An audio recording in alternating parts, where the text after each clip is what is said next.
Lindtner, could we have your views, sir? US, with the help of certain allies, is busy trying to, again, introduce Iran as the cause of tension in the Middle East. Could we have your considered opinion as regard to the cause of tension in the Middle East? Which country is considered to be the perpetrator of causing so much instability in this region of the world?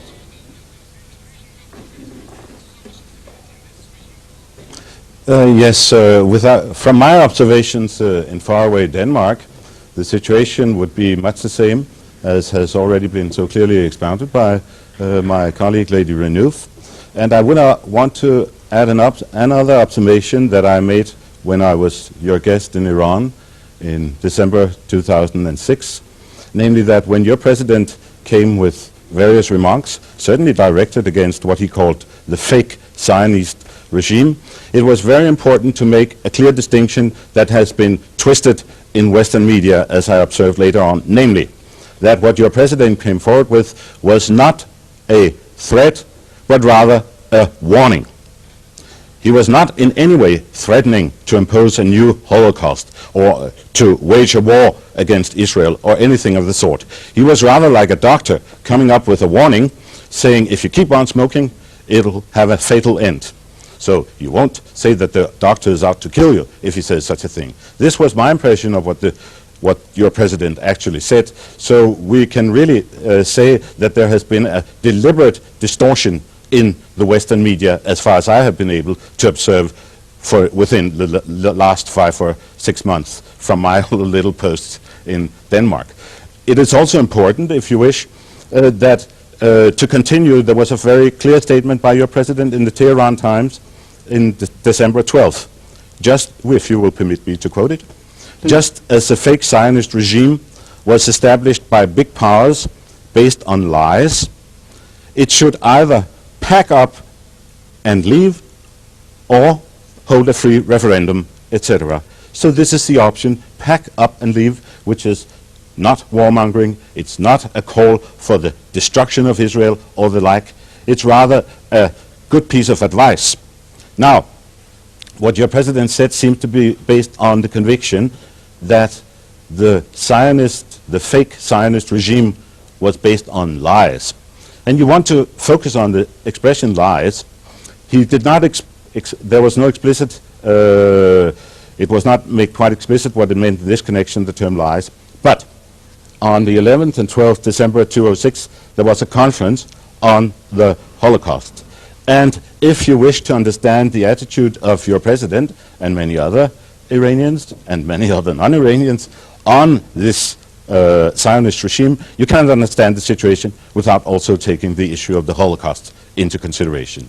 Of course, taking up the Holocaust here would be going far beyond our limits, I think, but it is important to look at this Holocaust issue with an much more open mind than is usually the case.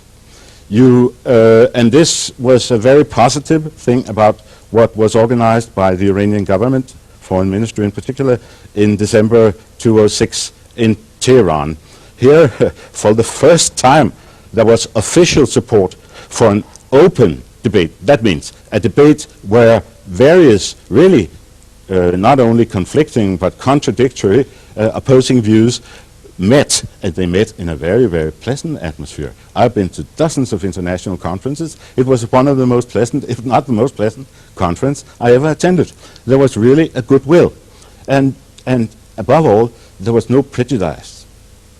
I was very impressed with this. So what I'm saying is this, that when your president comes up with a critique of what he calls the fake Zionist regime, you do want to keep in mind the reason for saying fake.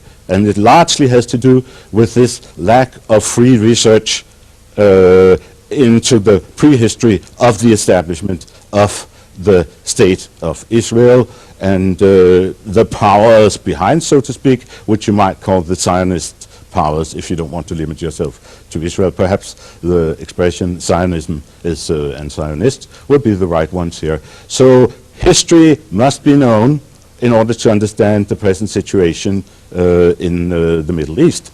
And, as to repeat myself, there are many issues in history that are not openly discussed. And that is actually where I personally come into the picture, not really because this issue interests me, but I was very, very disappointed, not to say enraged, when I saw how difficult it was to get reliable information in the Western media about what actually occurs in the Middle East. So to conclude here, I must thank and encourage the responsible Iranians for taking the initiative to get more of the obscure, hidden, suppressed, vital information about what's going on in the Middle East to the public, the Western as well as the Middle Eastern public. Thank you, So Professor that would Lindtner. be some of the words I could bring to you Thank you, Professor in Lindtner. Iran and to the interested viewers.